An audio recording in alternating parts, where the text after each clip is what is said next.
Το δικό τους παιδί τίμησαν οι κάτοικοι της Κυριακής Εύρου κατά τη διάρκεια εκδήλωσης που διοργάνωσαν για δεύτερη συνεχή χρονιά οι νέοι του χωριού.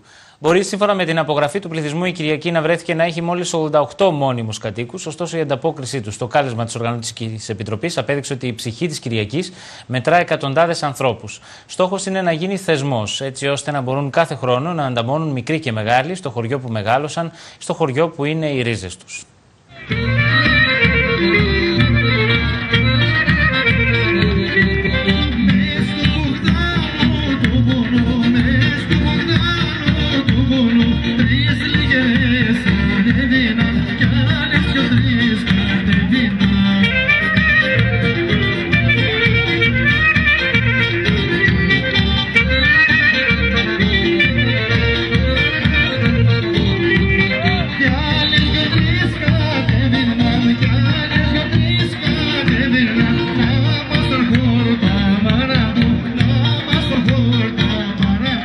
Ραντεβού στο προαύλιο της εκκλησίας του χωριού έδωσαν οι απανταχού κάτοικοι της Κυριακής Εύρου.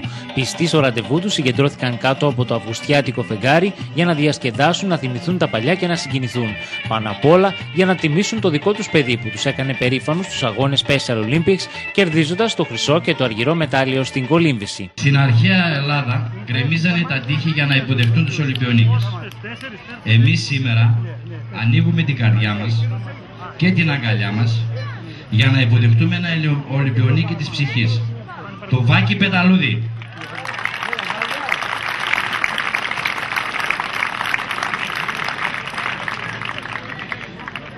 Για να του πούμε κάτι που μπορεί να ακούγεται απλό, αλλά όταν βγαίνει από την ψυχή είναι ανεκτήμητης αξίας. Ένα μπράβο και ένα ευχαριστώ μέσα από την καρδιά μας.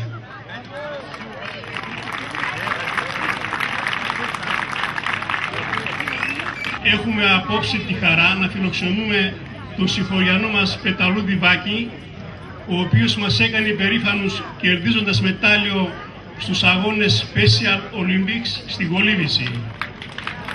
Με την ευκαιρία της απόψινής εκδήλωσης, οι νέοι της Κυριακής θα τον βραβεύσουν.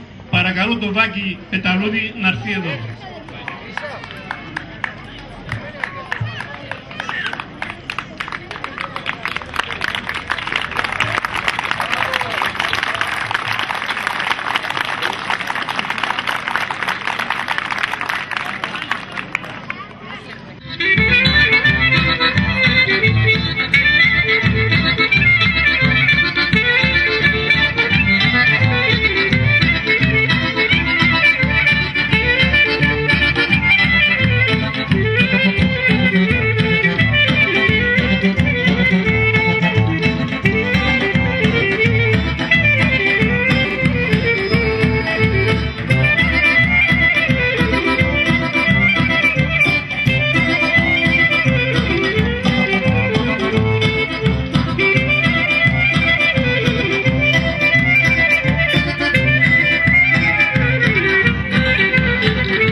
Όλα ξεκίνησαν από πέρυσι, από μια ιδέα της στιγμής και στόχος είναι να γίνει θεσμός και να μπορέσουν να μεταλαμπαδεύσουν στα παιδιά και τα εγγόνια τους την αγάπη και τη φλόγα για τον τόπο. Γιατί έχει μεγάλη σημασία να γνωρίζουν τις ρίζες τους αλλά και τα ήθη και τα έθιμα του τόπου τους. Καλωσορίσατε και φέτος το δεύτερο αντάμωμά μας. Πιστοί στην περσινή μας υπόσχεση να είμαστε πάλι εδώ ένα χρόνο μετά με την ίδια καλή διάθεση και ζωντάνια για να περάσουμε μια όμορφη και αξέχαστη βραδιά, να διασκεδάσουμε και να χορέψουμε με την ψυχή μας. Είμαστε πιστοί όμως όχι μόνο προς το χρόνο και τον τόπο αυτού του ανταμώματος, αλλά και ως προς το σκοπό του. Σκοπός που ξεκίνησε πέρυσι με μια ιδέα της στιγμής, έγινε γρήγορα κοινή πεποίθηση μιας μεγάλης ομάδας νέων του χωριού, υποστηρίχθηκε στη συνέχεια από όλους, μικρούς και μεγάλους, μέσα και έξω από το χωριό, ιδιαίτερα μετά την επιτυχία της περσινής πρώτης συνάντησης, ώστε να μπορούμε κάθε χρόνο, αν γίνεται την ίδια περίπου μέρα, να ανταμώνουμε μικροί και μεγάλοι στο χωριό που μεγαλώσαμε ή στο χωριό που είναι οι ρίζες των γονιών μας ή των παππούδων μας. Σας καλωσορίζουμε και φέτος στο δεύτερο αντάμωμα των κατοίκων και από Δήμο της Κυριακής. Είναι μεγάλη μας χαρά και τιμή που αξιωθήκαμε και φέτος να σας έχουμε κοντά μας για μια υπέροχη βραδιά. Συνεχίζουμε και φέτος την προσπάθεια να φέρουμε σε επαφή και να γνωριστούμε με όλους τους ανθρώπους που οι ρίζες τους κρατάνε από το όμορφο χωριά μας. Ταυτόχρονα με την εξέλιξη της βραδιάς θα σας κρατήσουν συντροφιά εικόνες του χωριού μας, φωτογραφίες των προγόνων μας, αλλά και των νεωτέρων γενεών μέσα από ένα σύντομο φωτογραφικό οδηπορικό.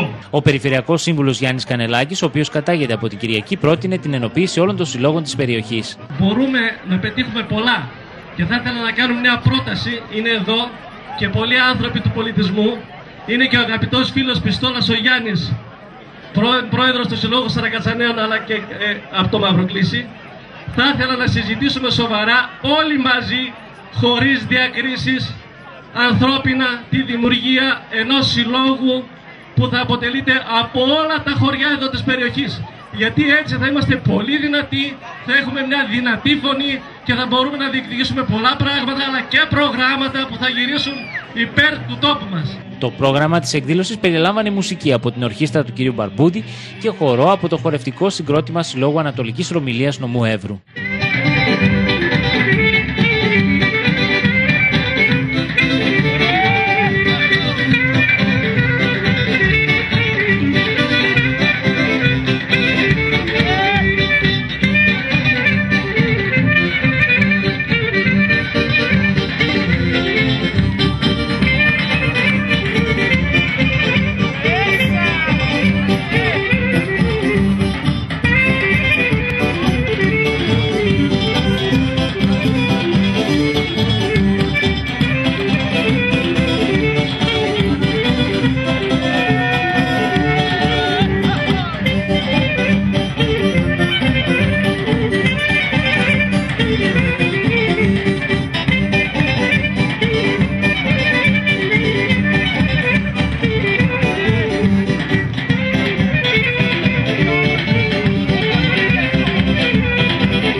Πάμε τώρα σε ένα άλλο θέμα, κυρίες και κύριοι. Θα πάμε στο κυνήγι, το οποίο ξεκινά στις 21 Αυγούστου, η κυνηγετική